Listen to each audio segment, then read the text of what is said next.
What if we told you that Elon Musk is getting ready to dip his toes into an industry that must hate him? Yes, the entertainment media complex is getting ready to have a very complex relationship with the richest man in the world. YouTube, Netflix, and X could be the largest entertainment platforms by the end of 2025. We'll tell you why right now.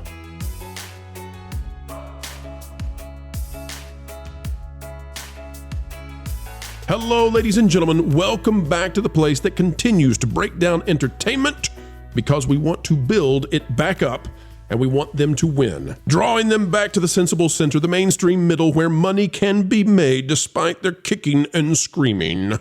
Yes, folks, we are meaning to make a difference, and we hope that you are too. We hope you're having a dandy of a day. You can help us have one as well by clicking the like button. And let's get started telling you what we believe will be happening in 2025 that will completely and utterly change the entertainment landscape. Folks, we're going to talk today about where 2025 is going to be because the entertainment landscape is going to change dramatically.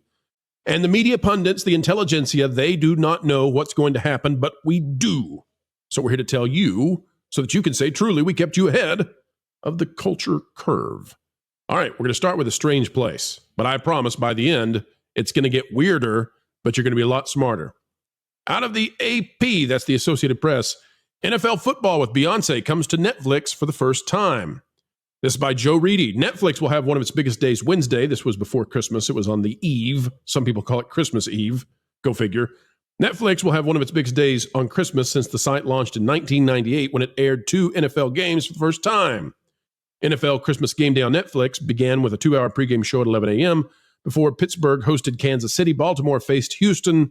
The streaming giant agreed to a 3-year contract in May to carry Christmas Day games. Now, Netflix has crossed the 280 million mark for subscribers. That's bonkers big. Good job, Netflix. That's why you're the granddaddy of the traditional streaming services, but you're not the king of them all.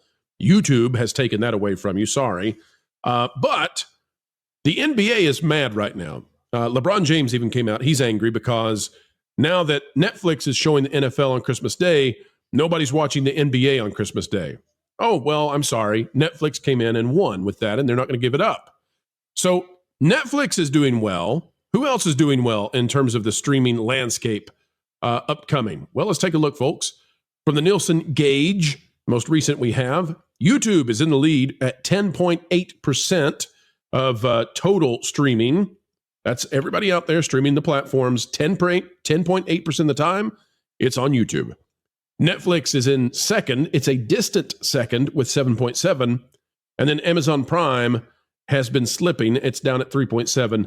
And that takes us into really the battle royale that's taking place, the arms race below, where you have a lot of smaller entities trying to get above and beyond because the window is closing rapidly. So if you're not YouTube, if you're not Netflix, if you're not Amazon Prime, there is no guarantee that you're going to come out on top. Disney is trying desperately to make sure they and Hulu get out on top because the battle below is basically even, and a lot of these things are going to have to start coming together, combining forces. Whether it's Roku, Tubi, Peacock, Paramount, Max, or Pluto, they're all down there in very similar fashions.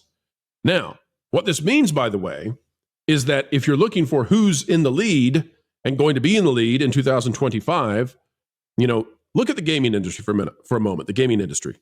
There's really just 3 players in the console war, right? And that's not really even a war anymore. You've got Sony, Microsoft, Nintendo. If you look at any mature market, you don't have 12 or 15 competitors really at the top, right? And so Disney and these other companies below are trying to make sure that they're not down at this completely different tier level in 2025, but Disney is, well, they're slipping down into it. They're nothing compared to YouTube and Netflix. Well, folks, I'm here to tell you, I think that you better keep an eye on X in 2025. Let me tell you why. This is out of datacentereddynamics.com by Sebastian Moss from Christmas Eve. XAI raises another $6 billion, including from NVIDIA and AMD, an early Christmas present for Musk. This is something that the people who cover entertainment I don't think they have their eye on this at all. Zero, none, nada. Really matters, though, and I want to explain why. Elon Musk's generative AI startup, XAI, has raised $6 billion in a Series C funding round. Investors include A16Z, BlackRock, Fidelity, and Research, Kingdom Holdings, Lightspeed, Morgan Stanley, you get the idea, a bunch of them, but also NVIDIA and AMD. In other words, the companies that make the chips are investing in the company buying the chips. Vash? Oh, no, I was just going to say that, yeah, they produce the graphics cards that are used, or the graphics processors that are used by these companies implementing AI or these large language models. So the company raised $6 billion in May. And I just want you to know, everybody's been paying attention to ChatGPT. Everybody's been paying attention to Sora and, what's the name of the AI company? What's the one that I can't think of the name of it. Anyway, there's a bunch of different AI companies. I don't want to get hung up and be stuck trying to think of names for 5 minutes. Skynet? No. Oh, no. Here we go. But XAI did not even exist 2 years ago. And in record time, Elon Musk is preparing to build the world's largest supercomputer in Memphis, Tennessee. Here's what it says. It says, CNBC last month reported on the possibility of this latest round, at the time saying the company was targeting a $50 billion valuation. The new funds are expected to primarily be spent on acquiring another 100,000 NVIDIA GPUs. Earlier this month, the Memphis Chamber of Commerce claimed that Musk eventually planned to expand the Colossus supercomputer, that's what we're talking about, to some 1 million GPUs. Now, what this is all about, folks, to bring this back to entertainment and tell you why we're talking about it. When you look at YouTube and Netflix at the top, they're clearly ahead. They're categorically in a different level than Disney and the others. But XTV could be coming in 2025. And I'm here to tell you that I think Elon Musk is interested in getting in on more than just video streaming on X. I think he's interested in taking this Colossus supercomputer, and I think he's interested in streaming video games as well. I think that he's interested in taking X and making it more than what it is, and instead, X could be like YouTube, but also a place you go for AI, and also a place you go to read your emails, and also a place you go to get streaming movies and games, and all of it connected to this Colossus supercomputer. And I really do believe that. I really think that's why he's building the world's biggest computer. And part of this is, without getting too far in the weeds, this almost nobody, is reporting this in entertainment. Musk and his team figured out how to get way more computers connected and way more chips connected in AI than physicists thought possible. And they had that breakthrough, and that's what led them to build this Colossus supercomputer. The word is coherence. The bigger a machine is, the harder it is to keep it in sync from a distance. So the more chips you have, the harder it is to keep them in line with each other, because there's a distance, and electricity and information take time to flow. And so there was thought to be this limit. And Elon Musk and his team broke that. And that's why they're building this Colossus supercomputer. And I think it's going to power X and XTV and everything that Musk is involved in, whether it's Tesla or whatever. Folks, I'm here to tell you, in 2025, what you need to be watching for is YouTube, Netflix, and X.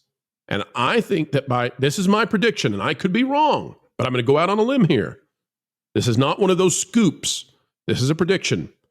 Jonas, Vash, Ron, I think that by the end of 2025, Nielsen will have to put X or XTV, whatever they call it, driven in part by XAI, on the Nielsen gauge. And I think that YouTube, Netflix, and X are going to dominate in 2025. What say you?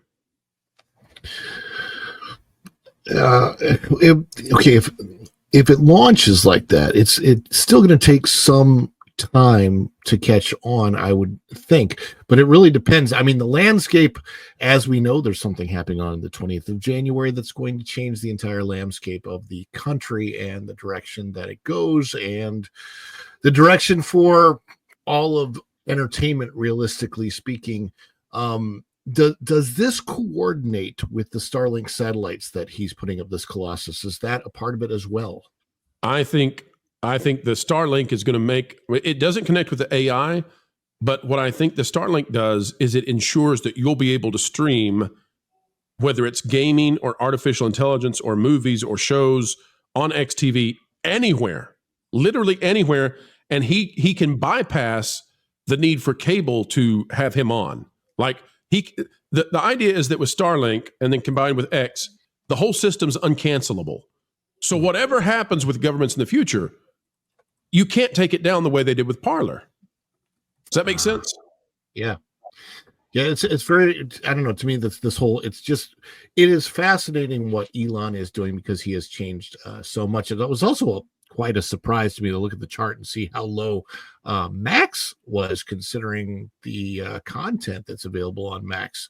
But I don't know, the whole streaming is, it's changing so fast. I think faster than anything else, from where we were just 10 years ago to now. And of course, how the dynamic of 2020 changed streaming, almost like well, I don't want to get into how that happened or why that happened, but it is just very interesting that this whole streaming dynamic, it changes the way people get their news. It changes the media from old media to new media. And X is such a good exchange of ideas. It's because of the openness of the platform and how that has changed since Elon purchased it. I can see him evolving it into almost anything he wants to, whether that's for streaming, for gaming, for anything that's out there. And it's all, I just, like, my whole head is coming together with things like, how prolific is it going to be that people will have things like Optimus in their homes, and how that it can affect that. Like, if you have an actual physical assistant robot in your home over the next 10, 15, 20, 30 years, how that's going to change the landscape, along with streaming and AI. And I don't know, it's very, very mind-blowing to me. Just looking at it as an average person with a family, the whole thing is mind-blowing. And by the way, it's not far away, because back in April, they were talking about this. This is out of Arlington Cardinal. It says XTV app from X Teasers, app for Amazon and Samsung smart TVs. X, formerly Twitter, is teasing a new app that is being built for the seamless viewing from devices such as smartphones to large screen smart TVs. In a teaser video, the interface has some resemblance to YouTube. Vash, it's my thought that perhaps one of the reasons we've seen YouTube moderate and allow people of various views to all congregate here, and we've seen, by the way, that in the recent Axios studies, that YouTube is very well balanced now in terms of politics. I'm thinking that the fear of XTV and what Elon could do has got to be playing a part in that. YouTube, right now, they're in the driver's seat. I mean, and we like YouTube because we're here, so go YouTube. But they're in the driver's seat. They want to stay in that driver's seat. X is the only thing I see that could actually create real competition with them. What do you think? Yes, I would agree with that. There's a reason why. Well, there's a reason why we can't say the R word on here. Reminds me of Bumble on YouTube right now, because people had already thought of 17 really bad R words before you clarified, and they went, "Oh, that R word. Oh, yeah. that one." Yeah. Sorry about that. Very much apologize. Well, it's because I think they are afraid of that competition just a little bit. It's why that platform's search data is not really reflected in search results for Google. And there have been some lawsuits over that and so forth. There's actually been some lawsuits brought by the federal government in order to more regulate Google and its association with YouTube right there. But X is very interesting. Elon has intimated in the past that he wants X to be the one-stop shop for everything on the internet, basically. It's your, message service. It's your, not just a place where you go to for news, but it is your streaming service. It is basically everything that you can do on the internet at this point. And that's a very interesting modality that he's chosen for that platform right there. He's also said that he wants to go ahead and get into development of video games via AI. He has said that now a couple of times at this point. Bash, let me hop in on that. I really want to make a clarification on what I think he's up to there. Please. And by the way, folks, we're looking at an article that came out in September about this XTV app. I really think that, and I bet the people at YouTube know that he's coming after the video side of things. But when you say that he's getting ready to get into AI video game studio stuff, I just want people to understand what I think he's talking about, what Vash is talking about. I think that what Elon is planning is to make games where AI is essentially sitting as the dungeon master of the game, where you have a unique experience every single time you play the game, and it's being generated on the fly. And then you're there's nothing to stop you from receiving photorealistic graphics at that point. Like everything is wide open. You don't have to worry about 3D modeling anymore. It's a completely different way of making a video game. The difficulty has been traditionally and historically that when you try to do that, you only have like 5 or 6 seconds of memory in the AI. And so if you turn it back around, sometimes what you just went through is already gone. Yeah. And so it requires a new way of handling that. No one's completely broken through it, but maybe he has. What do you think, Vash? Yeah, so, and I see Galaxy Stranger actually has where I was going to go with this. If you combine procedurally generated content with AI, and definitely AI NPCs, you could really change the game on, how these games are played. In fact, there is a Skyrim mod right now where you can have an AI assisted NPC in your game, and it really does transform how you play and how you interact with that character. Well, imagine if all of the NPCs that you ever interacted with in a game were, had a large language model attached to them. I mean, it could really profoundly change how we even look at how we even interface with these games. It's totally crazy. Definitely a revolution to be had there. So I think you're exactly right there, Pro. When we look at AI generally, I think you have a lot of companies. If you want to show that chart of the Nielsen ratings, their chart in the pie, you'll see that Disney understood. This was years ago. They understood there's only really going to be 2 or 3 major players left at the end of the day. Everybody else is going to either be dropped off or consolidated with other companies. So they really try to get ahead of all of this to be one of those top 2 players in this game. That's why they spent $70 billion on Fox. It was very much part of their strategy in order to get that content library and to be one of those last players. Well, I think they really, they really underestimated how much that content was actually going to cost them, and to see the amazing sums, 30 billion tranches kind of thing towards content creation, and to see where they actually end up on this chart. It's got to be profoundly disturbing to them. I think they're looking to incorporate AI in order to reduce how much it actually costs to create said content. Whereas you have Elon, he's looking not to reduce labor, but he's looking at AI in an entirely different direction. As many people in the chat have actually said, they're playing, a lot of people are playing checkers, and he's playing chess. Let me show you this. This is Doom. Everybody knows what Doom is, but this is a version of Doom that nobody's ever played and nobody will ever play again, because it's being generated on the fly by AI. Every frame, the AI generates a new frame. It imagines it. It doesn't render it. It imagines it. It generates it. Jonas, what I'd like to know from you is, this seems to me to be an opportunity for Musk, because the Colossus supercomputer is a 3x increase. In other words, he's figured out how to triple the potency, the processing power of, and the coherency of AI. He's figured out how to triple it. They're going to turn this thing on in February. And I just think that if they integrate this stuff with Twitter, which, by the way, Jonas, when I want to go look up something on the web now, a lot of times I can't find stuff. I got to go I got to go to X. I got to go to X to find something. So what I'm thinking is that if they combine all this together, and you can see, by the way, when you watch this, you can see the signs that it's being made by AI, but this is rudimentary. If Elon gets into generative entertainment on XTV and empowers content creators, this is a revolution. And so that's why I think truly we're now looking at a future in 2025 by the end of it where the three players, the three big ones, are going to be Netflix, YouTube, and XTV. Agreed. I go back to, as I often do, the episode of Star Trek where Data and Geordi are sitting in the holodeck, and Data busts through all of these Sherlock Holmes simulations that they keep throwing at him.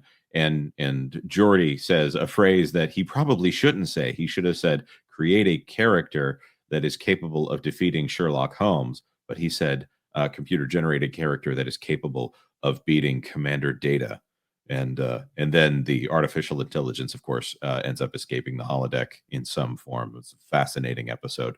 So when we talk about AI-generated games, that is really interesting to me. I think about some of the lesser level work that was in the original Halo games. Of course, an AI would be able to generate those very repetitive levels or something like that. And everyone is so familiar with Doom, of course, that used to be an edgy game, that a new and an unpredictable version of Doom, that would be fascinating. I'm trying to think, where could this go in a way that if someone is just looking to play the same thing over and over again forever, New Super Mario Brothers, where could the profits be made here? It's for the people that are just looking to turn on a game and play.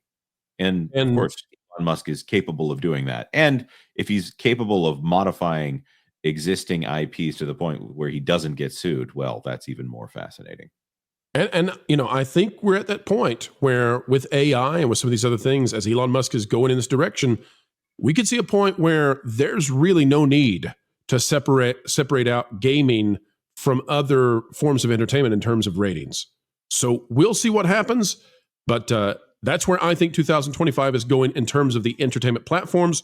We'll have more predictions coming out on the way, and these will be far more disruptive than any other year we've predicted, because I think by the end of 25, we get into some really weird stuff in terms of where entertainment is going. But that's the platforms to watch, folks.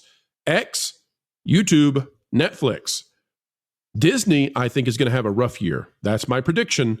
We've got reasons for that. We'll cover it in another video at another time. Well, folks, we've come to the end of another video of pure excellence and fun, explaining entertainment, keeping you ahead of the culture curve. That's what we hope you believe we've just done.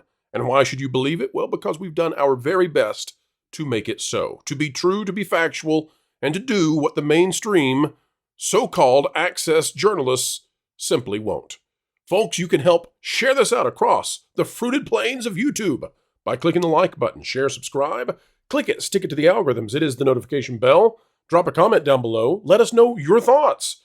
And folks, as we get ready to say sayonara for now, we ask that you keep learning, keep growing, and wherever you are and whatever you're doing, keep having fun.